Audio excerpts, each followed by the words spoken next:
So I'm going to talk about tracking your macros. This is commonly called IIFYM, which means if it fits your macros. And basically, to start off, what is a macronutrient? Macros make up the foods that we eat. They make up calories. I'm sure everyone knows about how foods have certain calories in them. Example, something I pulled from my pantry, Oreo Thins. These Oreo Thins are for 9 cookies. There is 150 calories. 9 cookies, 150 calories. For the total fat, now let's look at the macros. There is 8 grams of fat, total carbs, 21 grams of carbs, and protein. There's 1 gram of protein. This all adds up to the calories. But there are 3 main macronutrients: fats, carbs, and proteins. 1 gram of fat is equal to 9 calories. 1 gram of carbs equals to 4 calories. 1 gram of protein equals to 4 calories. So when we multiply those by the total fats, carbs, and proteins in what you're eating, you multiply those out, and that is how you get the total calories in the food you're eating.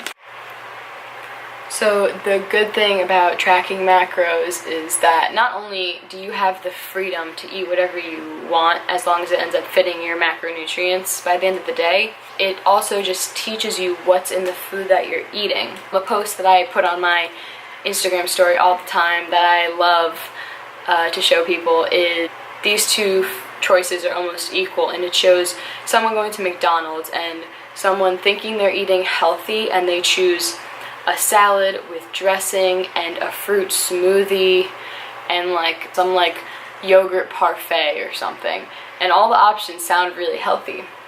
And then compared on the other side is a diet soda with medium fries and a Big Mac.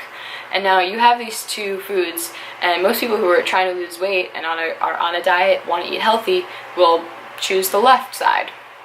Left, I think that's left. Camera's backwards, but yeah, they will choose the salad and the healthier sounding options. Let's look at the macros of that. And in the post, the macros of it were extremely similar because a lot of people neglect the dressing on it. They were similar in protein, they were similar in carbs, I'm looking at it right now, and they were similar in fat. So then therefore when you multiply those out, they're going to be very similar in calories.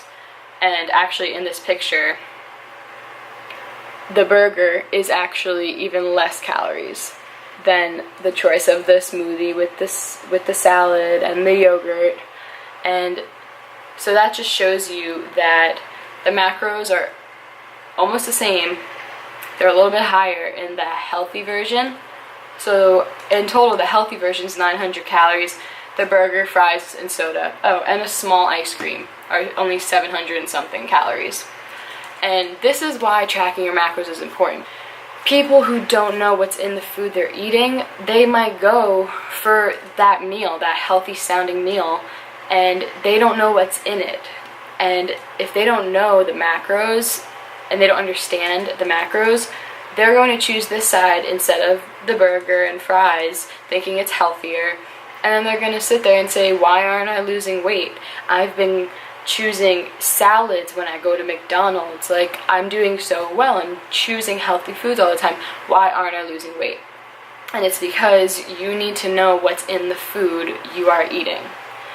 You need to know what it's made up of. So that's why I think that tracking your macros is really helpful, because it lets you be on point and it lets you effectively reach your goals without having to eyeball foods. It has almost no room for error. But you're not eyeballing the foods you're eating. You know exactly what the foods you're eating are made up of. You know the calories. You know what you're putting in your body. And once you know that, it all comes down to losing weight. If you are eating less calories than you are exerting, you will lose weight. And that's the simple fact of it. People often, to lose weight, will count their calories.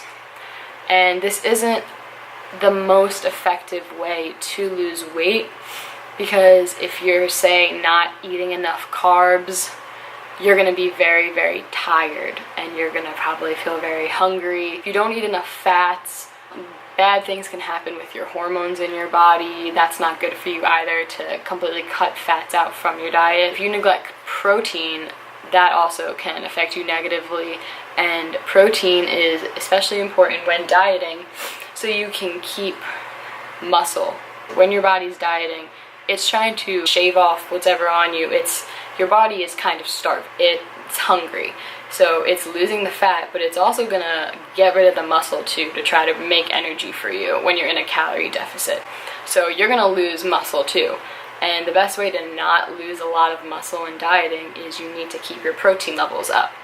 So if we're just counting calories completely when we're dieting, that's a not good way, because you can go wrong if the macros you're eating are not lined up right. So a better way to lose weight is by counting macros instead of just counting calories.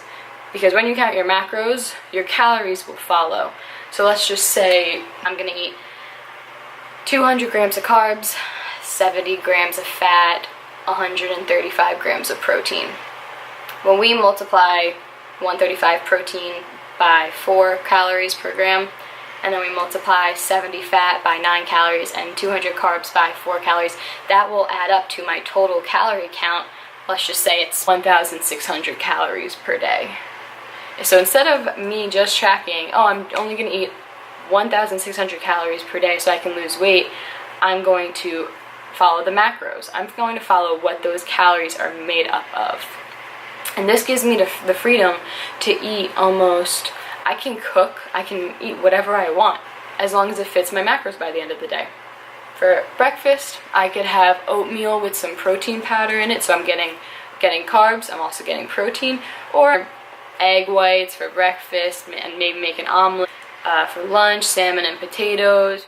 But now, if I see that at the end of the day, I'm not sure what is in a slice of pizza off the top of my head, but let's just say I have 30 grams of carbs left, and I have 12 grams of fat left. To hit my final goals for the end of the day, so the macros in a slice of pizza fit what I have left, I can go get that slice of pizza and I can eat it, and I will still hit my goals. I'll still be eating the calories that I should be for my day, and I will still be able to incorporate foods that I like into my diet like that, as long as I hit my macros by the end of the day.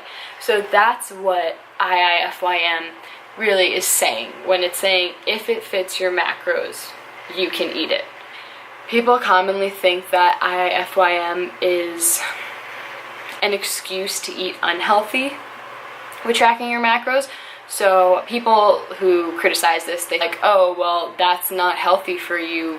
Fast food is so bad for you. You need to eat actual whole foods. It's lacking micronutrients. There's so much sodium. You won't be able to effectively reach those levels of macros we established. You won't be able to effectively hit those macros each day by just eating junk food. If you try to go to McDonald's for all 3 meals of your day, you're not going to hit those macro goals by the end of the day, because most times unhealthy foods are often low in protein and a lot higher in fats and in carbs.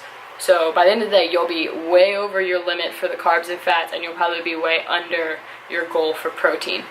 So that's not the idea of IIFYM. The idea is that if you love Reese's, you can eat a Reese's as one of your snacks during the day. If you love Ben & Jerry's, if you make room for your macros, in your macros for the end of the day, for that Ben & Jerry's, you at night, before you go to bed, can eat some, not the whole tub, but some of that Ben & Jerry's. And you will not then feel deprived in your diet, and because you're eating foods you enjoy, and you will also still reach your goals. So that is what I think the beauty of IIFYM is, and just being able to track your macros is.